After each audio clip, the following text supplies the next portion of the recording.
If you got a great idea for a retail business, but you suck at people skills, cool.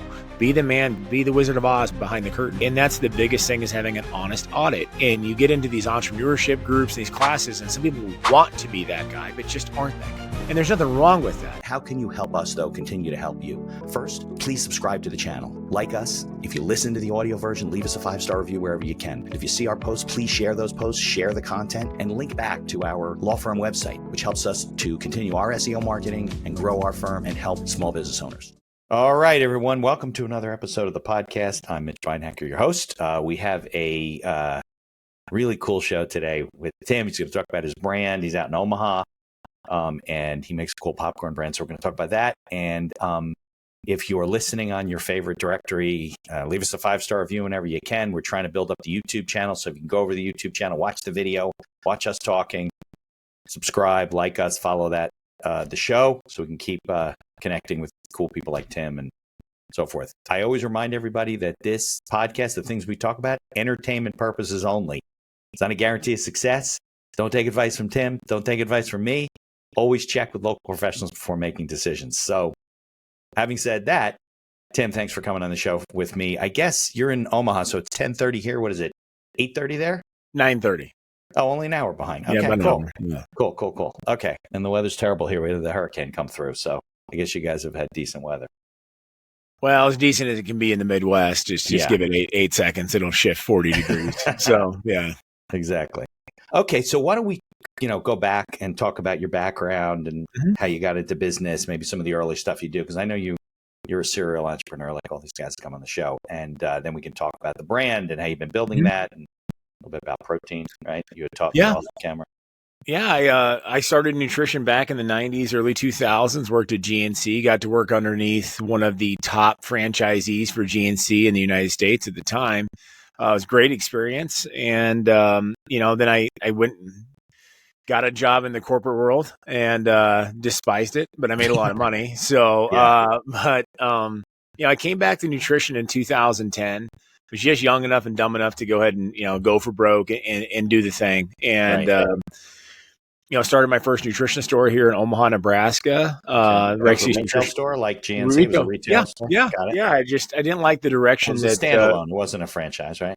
No, a standalone. It was on my own brand called Rexy's Nutrition, named after me. And I just didn't like where the over-corporatization of the health and wellness industry was going at the time. And everyone said I was nuts. And then one store turned into 2, turned into 3, turned into me franchising. And then I met my wife, and then we went from 1 state to 5 states of operation in about 24 months. And now currently operating franchises in 7 states here in the United States. Okay. And that kind of led into a whole litany of different businesses, including VHI Nutraceuticals. Started making my own vitamin lines and currently selling those across the U.S., some in the Middle East and some in Australia.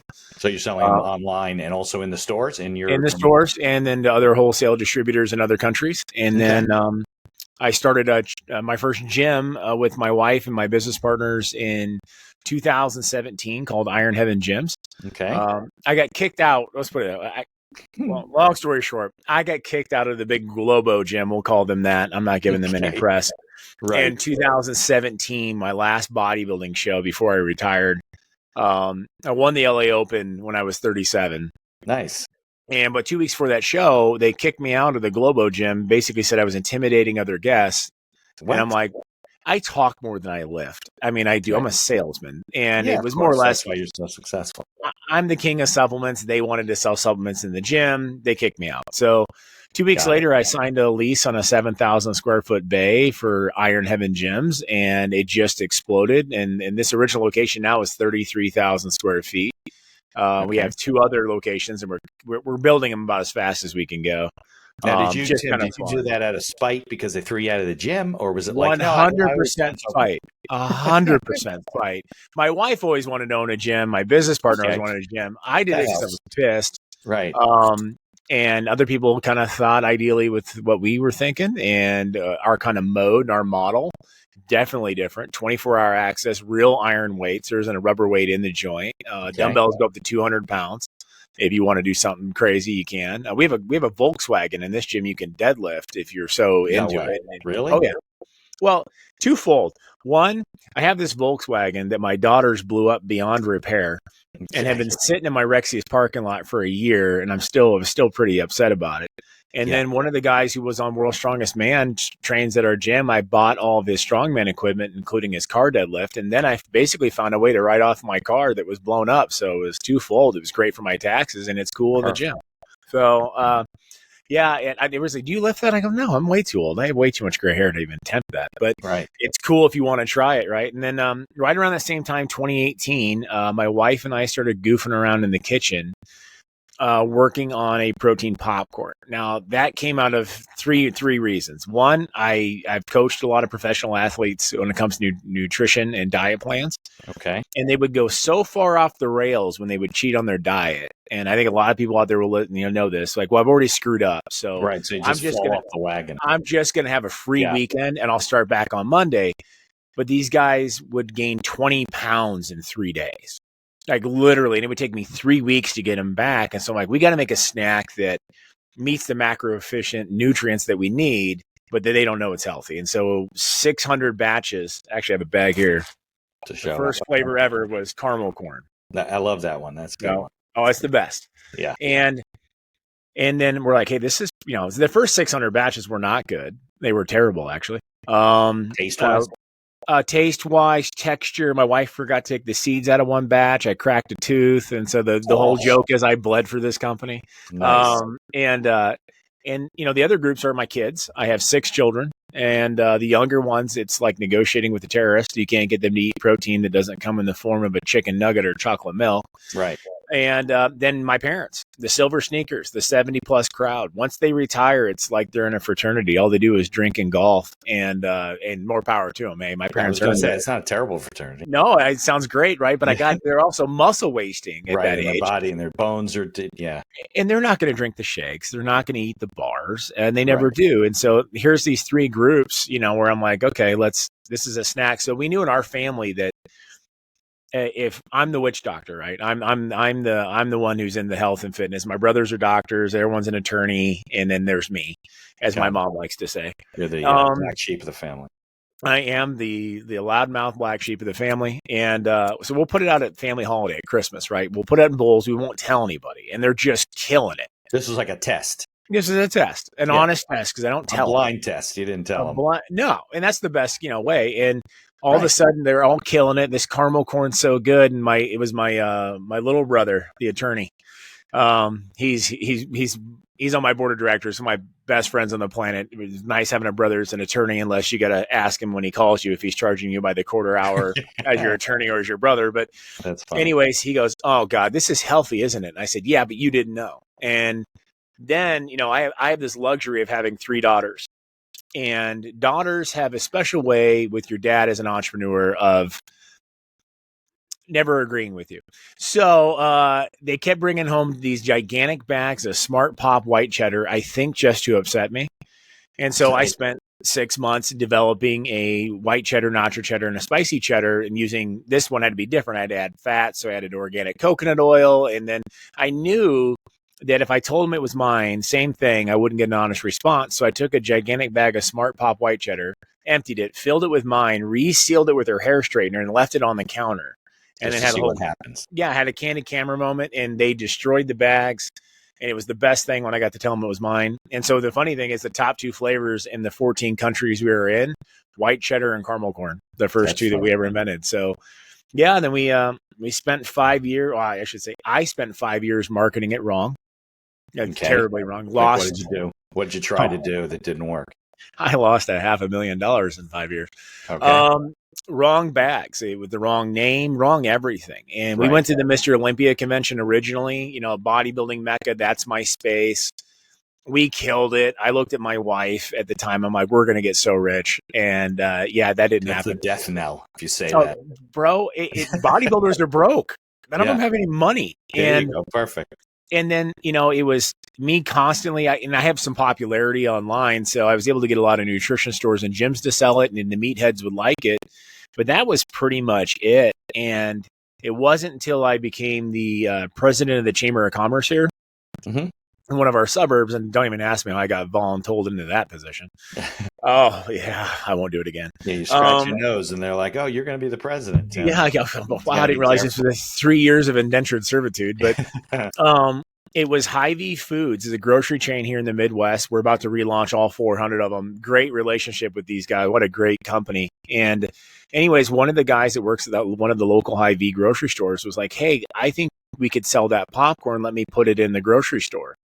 And my friend, I told him, I believe it, I'd already lost so much. I was like, you know what? I don't think it's going to work. He goes, oh, come on, let me try. I'm like, well, let's do a consignment deal. That way I don't have to return any money to you when it doesn't sell. That's the kind of where I was at. I knew the product was awesome, but I just couldn't get it from here to there. So you gave them the product, and then as they sold it, they would pay you. Yeah. They outsold all my Rexy stores combined times 10 in 1 month. Well, why? Well, that was the thing, right? So I knew if I went down there all big and meatheady, that I wasn't, people were going to look at me weird. So I sent my daughter down to kind of spy. And she comes back, she goes, little kids and old ladies are buying that popcorn like it's their job.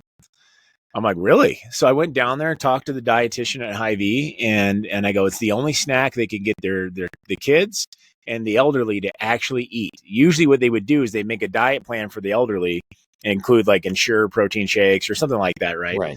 And some of them drink them, some of them don't. They even will drive down to the next Hy-Vee down the road and return them half the time. But she goes, they're buying 6, 7, 8 bags, and now researching it, popcorn is the number one confectionery snack item in the world in every country. I didn't know this at the time. Yeah. And so then I went into 10 Hy-Vees around the area, and all same exact process. They're just killing it. And Hy-Vee corporate was like, hey, if you really want to make a go of this, you should go to sweets and snacks conventions. And I go, there's a snacks convention? There's a convention for everything. Oh, brother, we're missing out. This is right. So I go to the McCormick Center, Chicago, brand new banner, backdrop. It was an old name. We called it Optimal Performance Popcorn because I originally made the macronutrients for athletes. And at the time, I was just thinking of the science of it. How much protein can I cram in the biggest bag I can possibly make? Because when I was bodybuilding off season, I'm 320 pounds. So like I literally could eat 91 grams of protein, but I was just thinking about me. I wasn't No, but I wasn't thinking about the consumer. I was thinking about like being my, something for me. And maybe was I a staff of 4? We had 10,000 samples. There's 200,000 qualified buyers. There's 1,500 vendors. It's a massive show. We're on Startup Street where all the new companies are. And I'm like excited. And the first day, not a single person came by my booth. Right. And I was pissed. Yeah. Well, yeah. When my wife goes, what are we going to do? I'm like, we're going drinking. That's what we're doing. I'm upset. And my wife, in all of her brilliance, kind of stands back and she goes, you realize it doesn't say healthy or protein anywhere on our label or our backdrop. I go, oh my God, it doesn't. I was so stuck in my own zone of everything I do is healthy because it's nutrition stores and gyms. I didn't really think about general consumer. And so here it is, 10 o'clock at night in Chicago. We find a Staples that's 24 hours, get them to make us a banner that says protein popcorn. Safety pinned on top of our brand new backdrop I just had made. We had a line of 300 to 400 people for 2 straight days.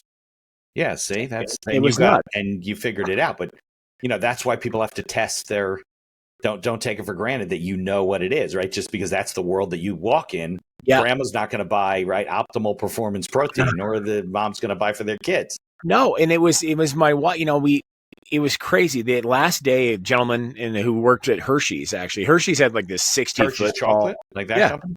Yeah, they had like a 60-foot tall chocolate fountain, brother. I wanted to jump in and get type 3 diabetes. So I was like, this is awesome. But this guy walks over, he goes, hey, I'm going to give you 5 minutes of free advice. And I said, well, why is that? And he goes, well, everyone who works at my booth is eating your popcorn at my booth, and that's a problem. I said, okay. He goes, are you easily offended? I said, no, I have 6 kids. Right. He said, no. He goes, okay, let me have it. Right. He goes, your bag is ugly. The name is ugly. The color scheme sucks. You need a mascot. The only good thing about your product's how it tastes. I go, all right. And so I took that to heart. Like I don't get offended. He obviously knows what he's doing. He's with And so then on the flight home, it was my wife, and I outkicked my coverage by a long ways, brother. My wife is way smarter than I am. Yeah, that's a good way to do it. Oh, that's the goal, right? And she goes, you realize you haven't gone grocery shopping in 10 years, right? I go, what? She goes, we won't let you go. You buy the cheapest stuff. You buy it by the pallet, and like nobody will eat it. The off-brand anything, and She goes, even any clothes you wear that are new, I buy them. I go, that's absolutely true. She goes, well, why are we marketing it to you? You don't shop. Right. Okay. Yeah, that's true. So my daughters and my wife got together and throughout of the rest of 2022, redesigned the bags, rebranded it to the Omaha Protein Popcorn Company. They did you can see it in the camera there's Popcorn Man, little mascot. Yeah. And redid the whole thing, went to a more uniform size that made more sense, getting between 32 to 40 grams of protein in a bag. It's high, and I made it high grade. Which is a lot. That's a lot of protein. It is, and the thing is, most protein snacks in the United States use the lowest grade, bottom barrel ingredients. Like most of those protein snacks you buy here in the States will never repair a single ounce of muscle tissue. They'll take 3 hours to digest, and you only have about 45 minutes when you're done working out to get amino nitrates to your muscle tissue. So the protein of my popcorn, 6 minutes. That's why it's so easy on the high system. Quality protein. It's the highest grade in the world. And this is why the elderly or people with certain, metabolic issues or children can eat it just fine. Pregnant nursing moms that we got recommended by a few OBGYN centers for nursing moms or women with gestational diabetes. And that's a whole new stream of us selling to hospitals and nursing homes. But anyways, we rebranded it and launched in 2023 and we're up 16,000%. Gone into 14 countries before we ever even ran an ad. We've only been running ads now for about 90 days, and it's just through the roof with what we're doing, and it's been fun. But I let them design the color scheme, or the term that my daughter used, aesthetically pleasing. It is aesthetically pleasing. No, yeah, it is. And that's the thing. It's like identifying that women make 80% of buying decisions for the household. Why am I marketing it to guys like me? When I should be marketing it to gals like my wife or my daughters. If you want to sell it, right? Yeah, if you want to sell it. And just judging by the amount of Amazon or TikTok shop packages that show up at my house, I was definitely hitting the wrong demographic. And now we're doing it in 4 languages, and we're expanding massively. Just secured a deal for the Grand Caymans yesterday, and Costa Rica, Panama, Mexico, full distribution, Canada. And now I'm traveling internationally pretty much nonstop presenting it. And it's been an absolute blast.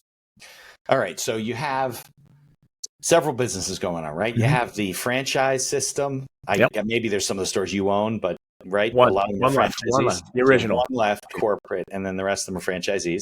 So you manage that system. You have the, what was the second thing that you did? The Iron-Headed Gyms. No, this nutraceuticals, wasn't that second? Yeah, nutraceutical. Yeah, okay, the same time. That online business you have, and then you have the gyms. You have like 3 locations, you said? Yep. And you have, and I guess you also said you have a consulting business, I guess, because you coach some athletes. I coach athletes, and then I do a lot of business speaking, business coaching, keynote speaking, which is half my job through the year. I probably do 30 or 40 of them. And then you got the popcorn business, right? Yep. Okay. So you have a portfolio of these companies. So I'm always curious, right? Because you're a high energy guy. Obviously, you're doing a lot of stuff, right? You don't need to sleep much, but you got to sleep a little bit. Are you the kind of person that built the first company, to a certain extent, and then said, okay, I'm bringing in a guy and now he runs it for you and reports to you or whatever. And then you went on to the next project. Are you the kind of person, I'm not saying one's good or bad or whatever. Are you the kind of person that has all these things going on at the same time and are managing them all yourself with support? What does that look like? It's kind of twofold. It's been a transition, really. I mean, for me, at first, it was just me running everything. I'm kind of a control freak, not in a good way. Control freak is not a good term for anybody. No, it's detrimental to your health, to be honest with you. But I did make a shift years ago that made a lot of sense, and it's a little bit different than most. So I wanted to be what I needed at that age. That expression always just got to me, and I didn't have a rich family. I built all these off the sweat of my own back. There's no family money. There's no co-signers. It's just me figuring it out. Yeah. Straight bootstraps. I mean, at one point, 19, I was homeless sleeping in my car when I was 19 for 6 months. So which company was that? I started when I was 19. I started my first business, which was Poor College Kids Lawn Service. I had the choice of paying rent or buying a lawnmower and starting an LLC. I chose the lawnmower and LLC, slept in my car, made it work. I was broke. And to get to where I'm at now, so what I did was I look at employment differently than most people do at my stage. I don't like employees. I'm going to say that loud for everybody. I don't like employees. I like business partners. I want somebody who's in the fire with me. So what I do when I look at employment is that's a long-term job interview for a future business partner. I get to see what you're worth when the check is guaranteed. I get to see that talent. I get to put you in different positions throughout the different companies and see where you're at. And if you find somebody worth their salt, you find that guy or that gal who was you at a younger age, you find a way to lock them down. You lock down that talent. So all these stores that I did own, I owned 13 of them. I sold them to my staff, the guys who helped me build them. And because now you I've got said, okay, is Mitch a guy that I could be in business with? And that was part of your evaluation.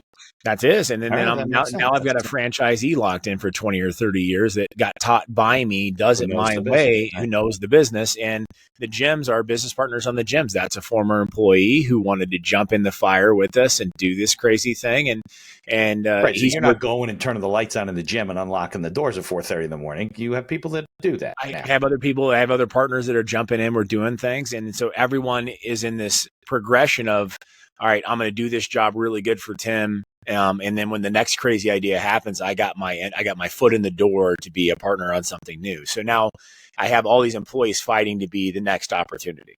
Because I'm probably never going to stop. I mean, let's be real. I'm not the retiring type. I'm just going to keep starting new stuff.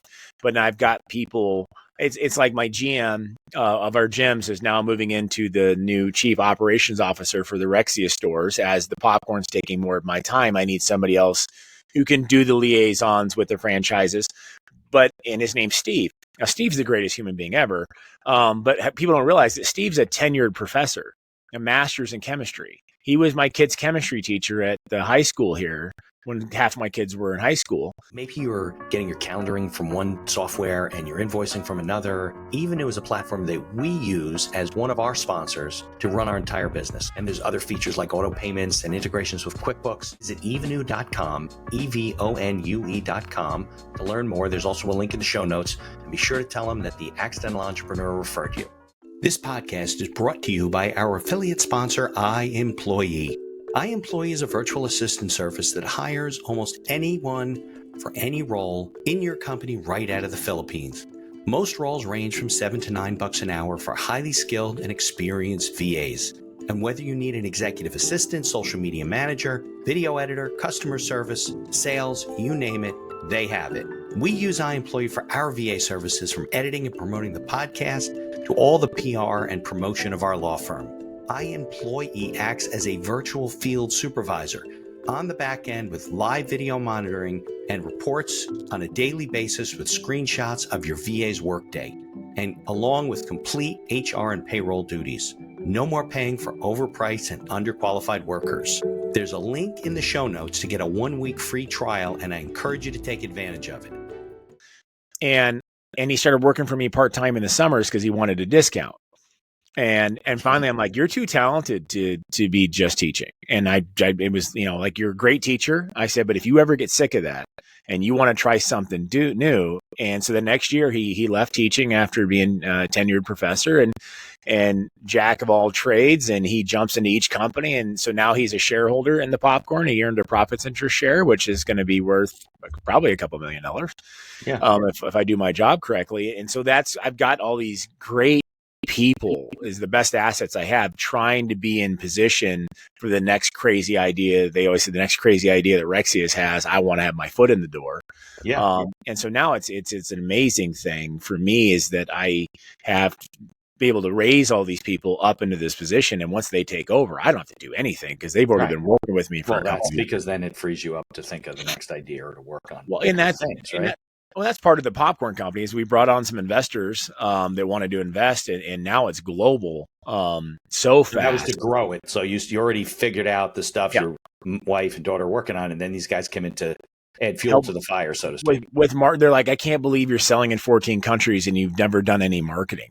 I'm like, I'm really good at relationships. I'm good at, cultivating those and getting it places and selling it. But marketing is definitely all online, right? You're not in stores in those countries. Oh no, I'm in stores. Oh, I'm you are? physically there. Oh yeah. You literally went to stores and said, "Hey, we like to get this on your shelf." I've been around the health industry for so many decades. I'm kind of known, and I've got brokers that work with me. Like, hey, I know Oh, this guy in the UK. Let's hop on a Zoom. And that's the greatest thing about like what we're doing here with podcasting. It's allowing me to take that face to face on a global scale with yeah, you this don't have to kind get of on a plane and technology. go over to London and find out if it's a fit or not. You can do it. Well, yeah, but Without going there, I flew to Dubai and I got to meet a good chunk of the UAE grocery chains, and that was my chance to get it in the UAE. So now we're producing the bags in Arabic. But Okay. that was awesome, and I got to meet probably 25 different store chains over a week, and I know that I'm good at selling. And I'll make a relationship quick, and then I keep that relationship. And but we're physically in stores in Belgium, in the Oh, UK. okay. We're about 6,000 retailers in Canada. We're not in line. I mean, online was the last thing I ever actually pushed. This is physically being sold. But I also understood it wasn't just the popcorn snack. It wasn't just this bag, right? Yeah. I understand the industry. And what you'll know, and this is an insight for a lot of people listening to the show, when you look at a protein bar at a gas station or nutrition store or the grocery store, understand in that store, the retailer makes the least amount of money of any item in that store on that protein bar. The Okay. margins stink. Yeah, they're terrible. And then the distributor who's selling it to him, he also doesn't make anything. And because there's very short product life cycles when it comes to protein snacks, and there's a very small demographic that will eat them, 5 to 10% of the population. Right. And so me being a retailer and being a distributor as well, I knew that if I made the retailer a lot of money and the distributor a lot of money, they're going to want to push this. And so it's kind of reverse engineering the system, whereas most protein snacks spend all their money on marketing, which forces the distributor and the retailer to carry it. But the second it falls off popularity, that distributor and that retailer wants to ditch it. Not me. I've got 20,000 little, salesmen out there pushing this because they make more money on it. And so I didn't have to do marketing. And so I brought in the investors just because you're talking about marketing in 14 countries. That's quite a hefty lump sum of cash. But for us to get this into position for acquisition in the next couple of years, it's a necessity. So yeah, that's your exit strategy. Well, you have investors now, so they want an exit strategy. Oh, right? They want an exit strategy. Absolutely. Be in this thing forever. Have you raised money for any of the other businesses, or they were all just me? Just it's all cash flow and moving along. Well, my last name's Rexius, and so my business partners, former employees, used to call me the Bank of Rex America because I would figure out a way to make it happen and talk people into it. And so you took one business and then I multiplied it and used that to make a horizontal move and diversify my portfolio between retail sales, direct to consumer, wholesale distribution, membership type, and especially between COVID and the economy post COVID, it was nice having different different income styles because discretionary spending, especially in 23 and 24, hit an all-time low, especially in the health field. And so you saw retail and direct to consumer really suffer, but membership businesses stayed the same. So it was nice for that stability. Yeah, exactly. No, so it makes sense. So how many, you looked over your whole enterprise, how many employees, let's use the word employees. I know what you mean by partners, but how many people you have working under the umbrella? Underneath all of them, probably just around 200. And are they all over the place? So you have a location? I mean, they're all over the place. If you look at, that includes franchises and their employees. My wife helps a lot. Most of the franchises do their accounting and bookwork and keeping. And obviously we coach them on every aspect of you include all. So we're from Tempe, Arizona to Minneapolis to Denver to, over in Iowa, Missouri, Kansas, Oklahoma, Arkansas, different cities. Midwest. Inside just the corporation, we really operate pretty lean. Just underneath the different corporate umbrella, probably about 20 that are here all day, all the time. And we give everyone different assets and different. I mean, it's like my assistant Alejandra. She's on maternity leave as of last week, but she started out right after high school working in the gym as a desk clerk. And then moved up the ladder and did some different stuff for us. Ended up being the nanny for our youngest child for about 3 years. Okay. And then she left to go work at a bank after we put him in school. And then when I put up an ad for a new assistant, she was waiting at my house. And she's like, "You're hiring me." Sounds good. Okay. That's the kind of attitude I want. And now she's a shareholder. Now she's a profits interest shareholder in the popcorn company as well. And I love the journey of this where people get to build into the companies and find what they're great at. And then if we get to be part of that, it's just fun. Honestly. Everyone gets rewarded. Yeah, Huh. absolutely. So what would you say are, a couple of your biggest challenges that you've had? And you can give me this specific business, but you already mentioned one, which was you branded and marketed the product wrong on the Yeah. popcorn side was wrong. So maybe you can give me some other examples of other businesses where you had challenges you overcame. I am great at hiring people, but I suck at firing them. I hire people instantly because I understand they don't need to always meet my exact. I mean, I'm older. I'm hiring people that are younger, and I'm not going to understand 25-year-olds. I don't even understand my own 25-year-old. Right. But it's like, okay, like I look at people as a networking opportunity, right? Everyone's got their own network, so I look at everyone has value, and so I'm very quick to hire people, and I know I should fire them. I just suck at it. I always take the blame on myself, where I'm like, okay, did I not put them in the right position to be successful? Did I not give enough leadership? Maybe I should micromanage, even though I hate that term. And there are times my wife, in her brilliance, is like, no, homeboy's got to go. That's probably my biggest challenge is letting people go when they need to go. And that's probably my biggest weakness. You don't have somebody who handles all of the employee stuff.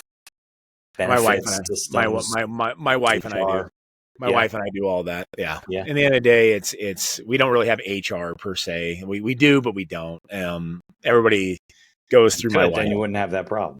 Yeah. So, but you got to get rid of them. That's been a huge challenge. And then there's a lot of challenges the last couple of years when you realize what you think is in your control but isn't. Mm-hmm. COVID taught us a lot of things in that aspect where, I'm great at selling different brands in my stores, but if all of a sudden it's stuck at the Port of Miami for 6 weeks and melts, that's a bit of a problem. Mm-hmm. So then I realized, okay, my own brand, which I had been selling, I need to make that more of a forefront in our own stores. And so challenges was like, okay, how do I get materials in a shutdown economy? And a lot of those things, it's like how unprepared I was for how reliant I was on the system as it is. I think a lot of us just took global supply chains for granted, right?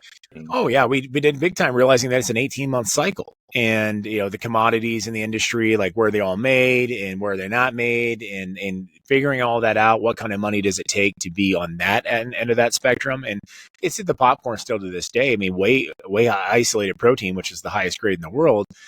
That commodity is in rare supply right now. It's the highest price it's ever been in history. It's just gone up and up since COVID. But that's a game I have to play when I'm negotiating with Circle K, which is the second largest chain in the world. And they want XYZ number of bags for a year contract. I've got to estimate and figure it out. And if I screw that up, that's on me. So it's your risk. And it's just, at the end of the day, it's just educated guessing. I mean, that's really what it is. I assume the popcorn is co-packed, right? You don't have a factory that you built that's making popcorn. No, I was going to, but my wife turned that idea down. And when I signed up, you were going to do it. You were going to say, we're going to make this ourselves. I was going to do it. So I signed up. I signed up for commercial popcorn making school. And there's such a thing? Oh, there's two of them. And I signed up for both. And the guy calls me. This is back in 2018 when I finally figured out the formula. And he goes, hey, I know who you are. I heard you give a speech at XYZ University that I spoke at. And then, I had a syndicated podcast myself for a while. This is the guy at the popcorn school? Yeah, he called me. He knew who I was. He knew my name. He goes, what in the hell are you doing making popcorn? I said, I could tell you, but I'd have to kill you. He goes, I'll sign whatever. I go, well, good thing my brother's an attorney. He sent him the biggest memorandum of understanding and NDA you've ever seen. Yeah, okay. Told him the idea. He goes, oh, man. He goes, we're fourth or third generation popcorn family. He goes, I haven't seen anything new in decades. I would love to partner with this on you. And now that guy sits on my board of directors. That's funny. But he also said, don't make the popcorn yourself. Yeah, he goes, let me do this. He goes, you don't want to get into this? I'm like, I think I do. He goes, no, you don't. I said, okay. And you got a fourth generation popcorn family, been doing it since the 30s. I mean, and now we've got the experience. And he understands my anal retentive nature about how pure it needs to be. And I'm a very loyal person, so I will stick with him until the day he says he doesn't want to do it.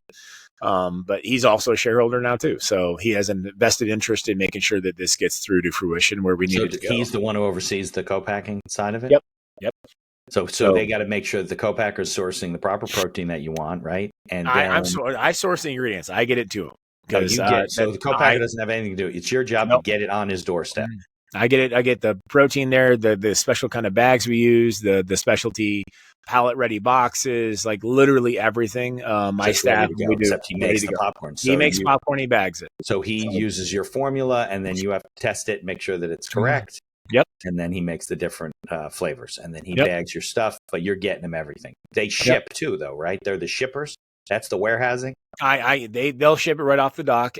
We negotiate all the shipping and pick up and everything for them. That way, depending on which country I'm going to, there's different, if I'm shipping to port or if I'm at X-Works pricing where somebody's picking it off the dock. Every country is slightly different depending on how big it is. The U.S., it's going to different distributors, so I negotiate all that freight ahead of time with my director of logistics, making sure that we're finding the best price, best timing, depending on where it's going. Logistics is all business. I mean, freight forwarding and figuring that part out, and there's risk there, and right, there's price risk, product risk, the whole thing. Yeah. Well, and then we're like how we pack a pallet. It's different when you're packing a pallet that's going from Chicago to Miami. That's one thing, but packing a pallet that's going Chicago to Jamaica, New York on a 40-foot container going to the UK, that's different. Yeah. And then obviously, like I've learned so much the last couple of years. Like, okay, if I'm going to Jamaica, New York, for instance, understand that my freight's going to cost me 50% more just for going through New Jersey or New York. Right. Immediately, just because of tolls. Just tolls. Tolls will double the price of everything you ship. So I try to bribe my international accounts any chance you can do it in Miami, because it'll save us $2,000 in freight, and I'll split the difference. I'll give you an extra $1,000 off, and so you save $1,000, I save $1,000. And that's nothing against Jamaica, New York, but it's just really New York is a costly place to do business. It is, and neither here nor there. But and so just learning all those things, it really is. It's all the unexpected, the unknowns that really have been the biggest challenge the last 2 years, because we grew so fast. It's you don't know what you don't know until you don't know it. And the good thing is that I've been really good at making friends in different industries the last 20 years, and I've always told people it's amazing if you just go and ask a question like, hey, I'd love to buy you coffee sometime. I want to pick your brain on this.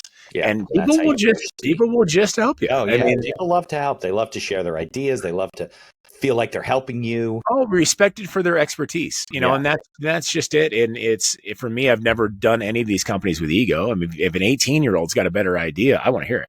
Yeah. So, because we all get rich then. So that's the best thing. Who comes with the best idea? You do it because you are very high energy and very driven. Yeah. And then that's, my wife, she's very driven as well, but not like for me, like the whole deal now with, you brought up having all the companies and the 6 kids, and it's crazy. And I'm a grandpa recently. So, and it's like, okay, I do like 2.5 day trips. My wife and I go like, hey, we're leave on a Thursday night and back by Sunday. I don't miss anything. It's too much stuff. Cause as an owner, like nobody does my job. It just compiles. And so finding the nice thing, my wife's like, I would love to take a week-long vacation. I'm like, well, I'd love to win the Powerball, but shit doesn't happen that way. But finally, okay, well, this is something she needs. It's like, okay, let's plan this out in advance, and we'll do those things. And I'm doing a show. I'm doing a show in Playa del Carmen, Mexico in December. And my wife's like, hey, this would be a great chance to bring all the kids. And we try to get the whole family involved in every aspect of the business. And so we'll be down there for 5 days, and I'm working for 2.5 of the 5 days. But I got 11 flights I'm booking. And my daughter, my youngest daughter is 18, and she goes, Dad, I kind of feel bad because you're going to be working the whole time. I'm like, you really don't understand dads, do you? She's like, what? I go, understand it's not vacation for me. When you kids are with us, it's a trip for us. It's a vacation for you. Right. It's a relocation for you. Yeah. I go, you kids spend so much money. If there's a chance that when I'm working for 2.5 days that I might leave this thing break even, it might be the greatest vacation of my life. So she's like, oh, so you're happy about this? I go, yeah. The chance what you guys are spending, I get to make. This is beautiful. Yeah. So, and that's just, we involve them on every aspect of the companies. And half my kids work inside the businesses now, and they start at the bottom too. They start at the retail clerk or the shipping warehouse, and they can work their way up if they want to. And there's no guarantees just because we share the last name. You have to earn it. So. Yeah. Wow. So you have 6 kids. How old's your oldest? 25. Yeah, my oldest is 25 too. So how old are you? So a lot of the kids are not in the business. They're too young, right? 25, 20, 18. I was 25, 20, 19, 18, 13, and 6.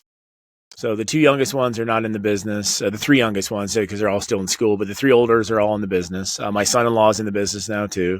helping with marketing. My oldest daughter does a lot of label design.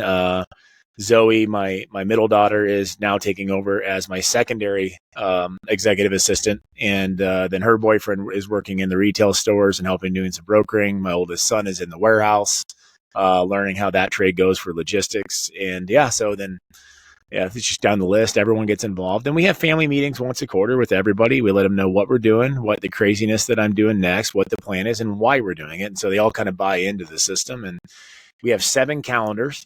Literally, and the kids get to see everywhere I'm going, when I'm doing it, and why I'm doing it, and that way they know family enterprise that way. Well, it is when that way they know, like, hey, they know if there's something important, they put it in the calendar. Like, my daughter's got a show choir thing, like 2 weeks on a Saturday. She goes, "Can you be there?" I go, "I will be there." Put it in the calendar. I'm locking it down. And for them, it means they know how much it means more to them, knowing how busy I am, that I'm going to make everything's canceled when I'm at show choir. As much as I don't understand half of what's going on, I am there. And, I'm a sports guy. So my wife's told me I can't get up and yell. And so, do thanks. Right. But hey, I'm there, whatever it might be. And it's important, right. and but you have a lot to manage. So they got to program that in. And if it's programmed in, you will be at the program. And I will be there. Yeah, it's locked down, and they know that, and it's date nights. It's no different than with my spouse. You got to make purposeful intent, so it's got to make reservations, and get it set up, and buy your tickets, and whatever. And then, like I've said to another buddy of mine is an entrepreneur. He's like, "Well, my wife was mad because she planned the date." And I'm like, "Bro, like you got to plan the date." He's like, "Well, I'm busy." No, you're not. Like you go plan it. I go, even if it's you got to go do it. It's you got to show her that you intentional effort. Right. Intentional effort, Yeah. Go buy the tickets, get the thing, ask her some questions, bring some flowers with you. Oh, no, you'll do even better. I'll set her dress out. This goes far. This is what you're wearing tonight. I'm picking you up at 7. Oh, yeah. When my wife and I got engaged, I was taking her in the city, so the whole night planned, and I was all nervous, and I remember I packed a bag for her. Tim, I don't remember what I packed, but it definitely wasn't right. She had all the wrong fucking clothes. She didn't know we were staying over the city.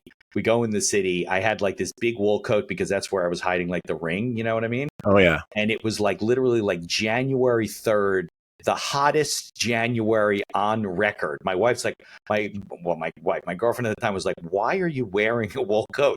Well, and she's from Florida. I said, the weather can turn at any minute in New York. You don't know it's January.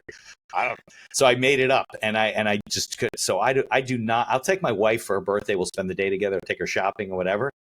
I cannot buy her stuff. My girls will do that, but I don't do it. Well, when I buy her stuff or I plan out something or her outfit, understand I'm cheating. I'm asking my oldest daughters. I'll put them on a group text or a FaceTime. I'm like, "Does this fit, Mom?" Like, God forbid I put something out that doesn't, because I ain't doing that. And like, I'm going to buy her. I bought her some red bottom shoes. I didn't know that was a thing. Apparently, it's a big deal.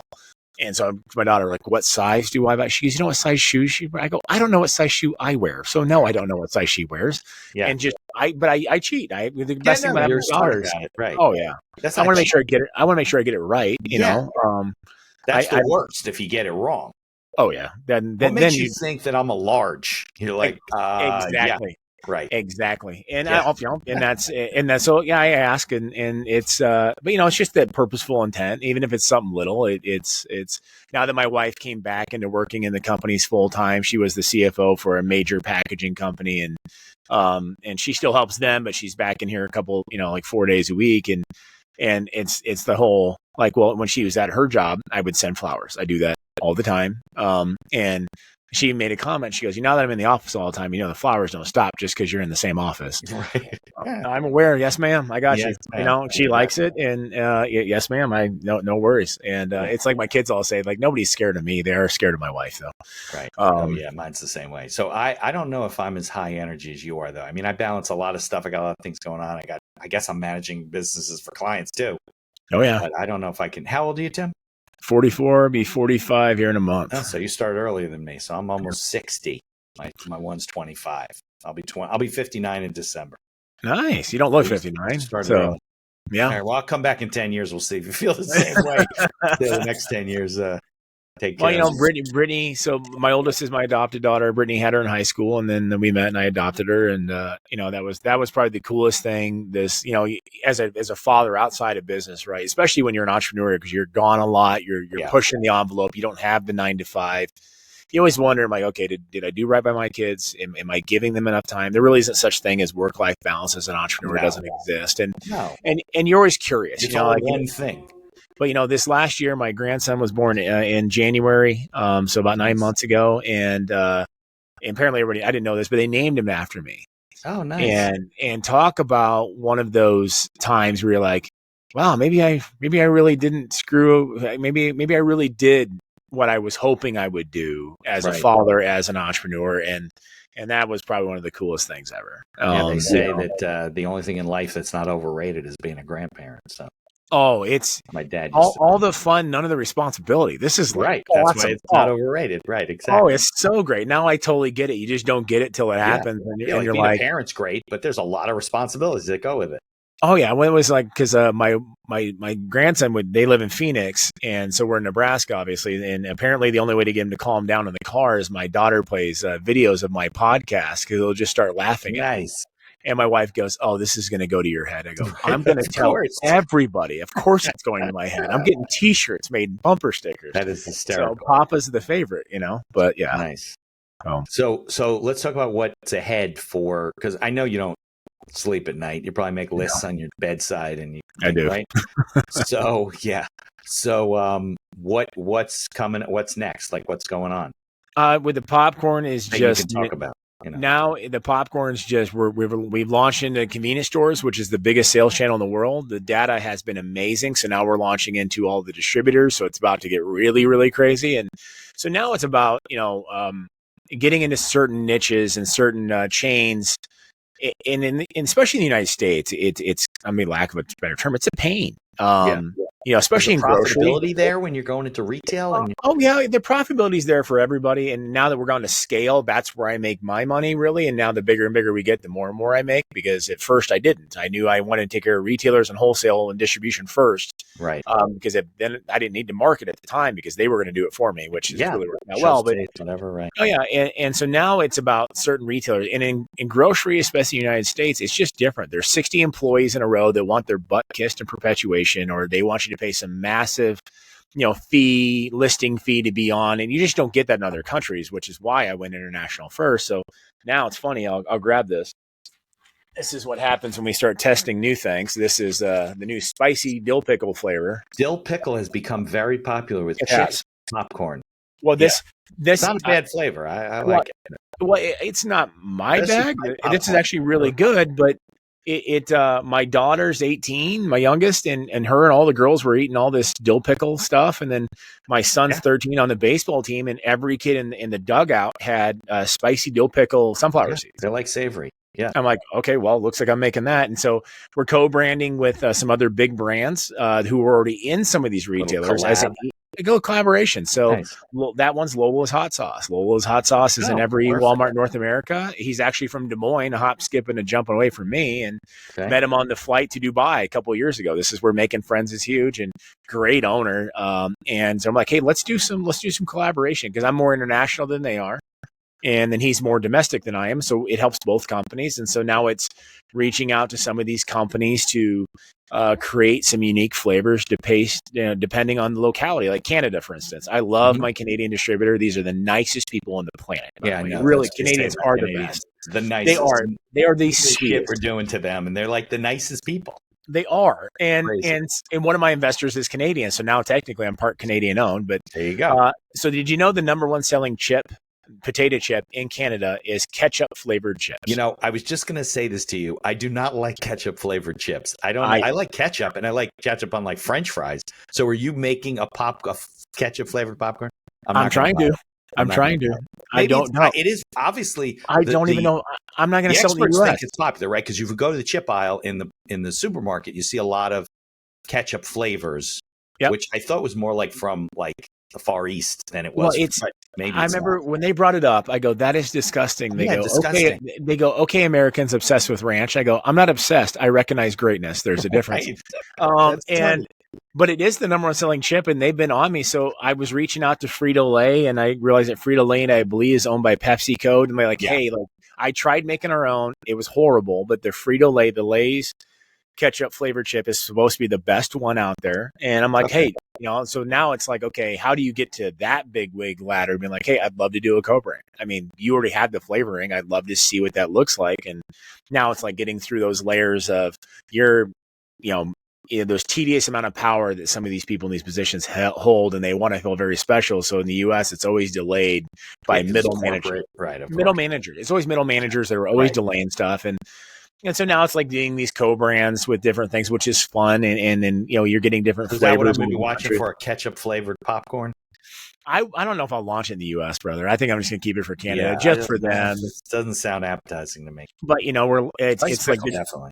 Well, I was talking to the Grand Caymans yesterday, and we're about to do a deal in the Cayman Islands. And I showed him the spicy dill pickle. He goes, "Oh, that'll kill here." Oh, really? They like spicy foods down there. That's why. He's from Ireland, but he's in the Grand Caymans. He goes, "Are you going to get this in Ireland too?" I said, "Well, I just launched in Ireland." And he goes, "And you're getting all and so our spicy nacho cheddar, I thought people here say it's too spicy, but I sent it to Qatar and Saudi Arabia, and they go, this isn't spice. This is barely." They got some serious spice. So now I'm working on a ghost pepper white cheddar. I'm like, don't challenge me. Yeah, why not? So. Right.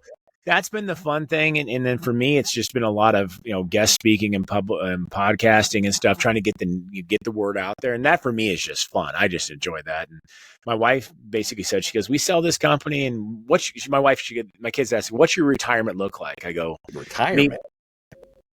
Eventually when I let the kids take over some things, right? And I go, public speaking. I love it. No matter how big the crowd is, how small it is, I love it. I just did a speech in front of 1,200 kids at a local high school last week, and I get more ramped up and amped up after those things than anything. Sure. You remember what it's like to be. Well, you remember what it's like to be that age, and just needed the real advice, not the BS you were told. And I like to be that guy. And for me, that's just fun. So that's not really retirement. That's a shift in what you're doing. Yeah, right. Because you're still in a for-profit environment. My grandfather passed away about 2 years ago, and at 89 years old. What people don't realize is he was still a practicing physician. He was. He practiced medicine. In their 80s, you're still practicing lawyers. 66 years in medicine, I think is what it was. And I go, "Well, you didn't retire?" He goes, "Why would I retire? I enjoy what I do." Yeah, if you enjoy what you do, right? Right there, that's it. I love every aspect of this. Like I tell the kids and my kids and the kids at the high schools and my employees, I call kids. I said, when you get to the point where when you're not looking forward to Monday morning, it's time for a career change. Yeah. Because right now I want to be by choice, right? I want to be here. I want to be the first one here on Monday. I don't, I'm not looking as a way to avoid it. I'm not regretting Monday coming. Yeah. I'm looking forward to it. And my staff has this competition. Who's going to get here before me? Nobody, but they try. And I think it's cute, but it's awesome that I'm cultivating that kind of environment around me with people that want to work. I mean, it's an opportunity to work. If you don't want to work, there's a million ways to make $1 million. If you don't like the one you're on, pick a new one and go. Like, that's true. That's just how I look at it. Brave people make the change. The people that feel they're too invested and they've spent too much time and money doing this and that, and they don't change, and they're just going to be more miserable. Oh, yeah, that's just it. More money is General Colin Powell said this. More money is wasted by indecision than wrong decisions. So you just got to make decisions. And sitting around hoping things get better or not making a change doesn't do anything. Right. So when you're speaking to younger people or coaching or whatever, what is the advice you give to people getting started in business? The biggest thing I say to everybody, the very first thing is have a real honest audit of yourself. What are you good at and what aren't you good at? Right. And that's the thing is that sometimes in business, egos can take over. Hoping that you would be good at speaking doesn't make you good at speaking. Right. So if you got a great idea for a retail business, but you suck at people skills, cool. Be the man, be the Wizard of Oz behind the curtain and let somebody else go be the face. Bring them in as a partner, like you said, whatever. Exactly. And that's the biggest thing is having an honest audit. And you get into these entrepreneurship groups and these classes, and some people want to be that guy, but just aren't that guy. And there's nothing wrong with that. And, I have a good number 2 and I have a good number 3, and they're well idealed for that. My wife is wired to be a CFO. She thinks getting out and printing off, 2,000 pages of a bank statement and having 9 highlighters and going through reconciliations is fun. Yeah. To me, I would rather get a root canal on a Sunday twice and then even do it. And I'm always doing it 8 months late. So it's just identifying. And I think a lot of us A lot of people just want to be something that's just not in their skill set. And once they got to own Big who time. you are, and that's the biggest mistake is I got guys that, that want to be what I do, but at least they think they do until they get in there and like, oh shit, this sucks, and it's, and that's the biggest thing. I think it's just being honest with yourself. And I know what I'm good at. I know what I suck at. Everybody else asks me, why didn't you do marketing on this popcorn company before? I'm like, because I don't know what I'm doing. So I went and found the best. Yeah.